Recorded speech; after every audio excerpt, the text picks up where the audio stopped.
30 years ago, the Nintendo Game Boy was released. The gray brick called the DMG. It brought a new way to play games to the public. No longer were you confined to your TV if you wanted to play one of your favorite Nintendo franchises. Mario, Zelda, Metroid, even Kid Icarus, all the biggest Nintendo games at the time, they were playable wherever, whenever you wanted. This was the next big step for all electronics, and it still stands, in my opinion, as the greatest console of all time. And you know what? On its 30th anniversary, let me show you why. If you can't tell, I'm a big fan of this little thing. Its library is absolutely fantastic, and the portability just makes it even better. Really helpful in a lot of situations you'd normally need to stop playing, like a car trip or... hang on a sec.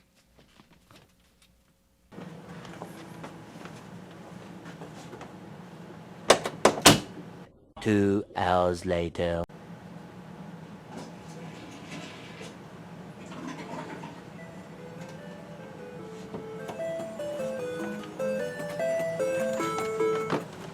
Anyways, the system to me is defined by its library of games, not just the basic tech it has. At the turn of the decade, there were only 3 things that were certain in this world: death, taxes, and people playing Tetris on the Game Boy. It had 6 games at launch. 5 came out in North America and 4 in Japan. But enough about numbers. Let's get into the games themselves. Starting off with Tetris. I don't think it really needs an explanation, but I'll give you a basic rundown. Blocks fall from the sky, don't let them reach the top. Fill a line, then go away. It wasn't a new game at the time, but being able to bring it on the go was perfect. Couple that with the soon coming out Golf Port, as well as some basic arcade games getting moved onto the system, and its library filled out very nicely. It even had a version of Kicks. I'm not the only one that cared about that, right? Right? So past the basics on the system, Nintendo had some heavy hitters, even right off the bat. I mean, what Nintendo system would be complete without an Italian stereotype? Super Mario Land was a great game.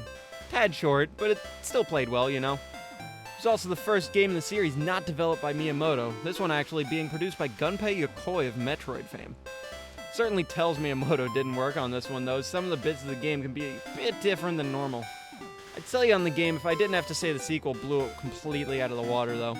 6 golden coins took more of a Mario World approach to the formula, and it really paid off. Nice compact overworld, 6 different zones. Wait, why are there zones here? No, there's a fat man trying to take all your things. Okay, past that. Game was fantastic. Still ranks in my top Mario games to date. This game even brought us the Wario Land series. What more could you ask for? Even past the Mario games on the system, the Game Boy still had more big names. Castlevania made the jump with probably everyone's least favorite game in the series besides Simon's Quest, and Metroid came over as well with a direct sequel. There was a little bit more linearity to it, but unfortunately with the low power the Game Boy was actually able to use, I think this one was more of a limitation of the hardware, if anything.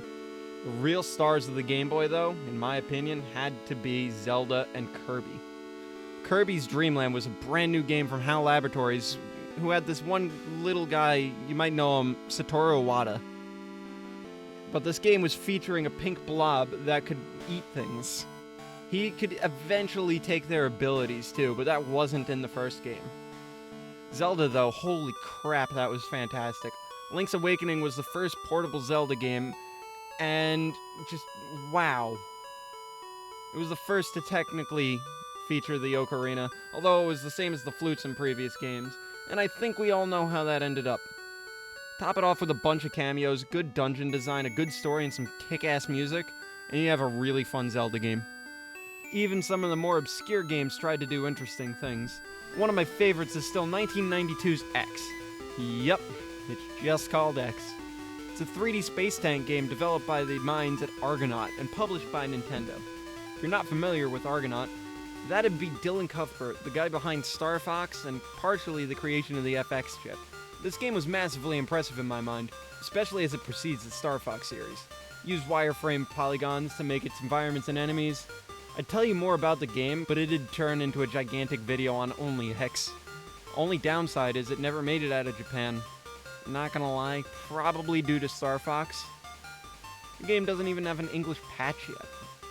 Luckily, though, its sequel, Xscape, was actually brought stateside as a DSiWare game, and a rather unknown one at that. For such a good game, I expected it to be more prominent. I guess space tank games aren't in demand. The one huge thing for the Game Boy, though, especially towards the end of its life cycle and going into the Game Boy Color, was the rise of RPGs. Let me take you back to 1989. Square's riding off a successful launch of Final Fantasy and wants to make an RPG for the upcoming portable. Enter Final Fantasy Legend and the Saga series. I can actually say the whole trilogy made it overseas, but they didn't adopt the Saga name in North America until way later. As the first RPG on the system, it certainly had its flaws, but as a whole, I really love the way the mechanics of the game work. You choose your race, and you go through the world collecting treasure so that you can climb up the tower that goes to heaven. Humans need to roid up, mutants can have their stats and skills fluctuate, and monsters eat everything and then literally become what they eat. Good thing that doesn't happen to humans.